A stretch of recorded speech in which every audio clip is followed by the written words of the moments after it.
एउटा हराएको नोट। नेपाली समाजमा एउटा यस्तो गम्भीर नाटक मञ्चन हुन्छ जसले विश्वकै कुनै पनि उत्कृष्ट ओस्कार फिल्मलाई मात दिन्छ। यसलाई पैसा लिन हुन्न भन्ने नाटक भनिन्छ। यो यस्तो युद्ध हो जहाँ एउटी फुपू वा सानी आमा पैसा दिन खोज्नुहुन्छ र हामी गरिब भइकन पनि करोडपति जस्तो अभिनय गर्छौं। नाटकको सुरुवात सानी आमाले आफ्नो ब्याग खोल्ने बित्तिकै हुन्छ।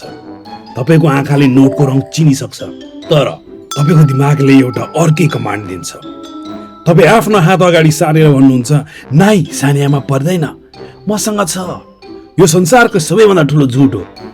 तपाईको खल्तीमा 10 रुपियाँ पनि हुँदैन, तर तपाई यस्तो धाक दिनुहुन्छ मानौ करोडपति भइसक्यो।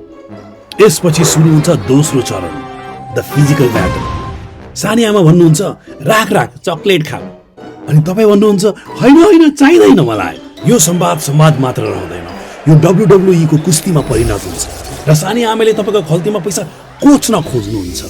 तपाई आफ्नो खल्ती लुकाउन यस्तो जिम्नास्टिक गर्नुहुन्छ कि ओलम्पिकमा भएको भए गोल्ड मेडल पक्का पाउँथ्यो। यही बीचमा आमाको एन्ट्री हुन्छ।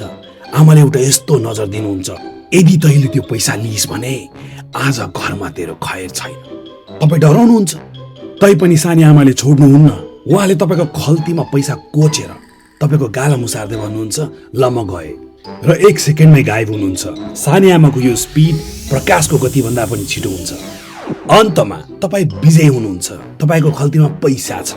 तपाई सपना देख्न थाल्नुहुन्छ, मोमो, बर्गर, पिज्जा के खाने। तर तपाईको सपना 5 सेकेन्डमै चकनाचुर हुन्छ। आमा बिस्तारै आउनुहुन्छ र भन्नुहुन्छ, ले त्यो पैसा म राखिदिन्छु, र त्यो पैसा सधैँका लागि गायब हुन्छ। पैसा आयो, सपना पनि देखियो, अनि त्यो पैसा एकछिनमै गायब पनि भयो। अब गाइज, आमा आउनु अगाडि नै च्यानलमा सब्स्क्राइब गरिदिनु होला है।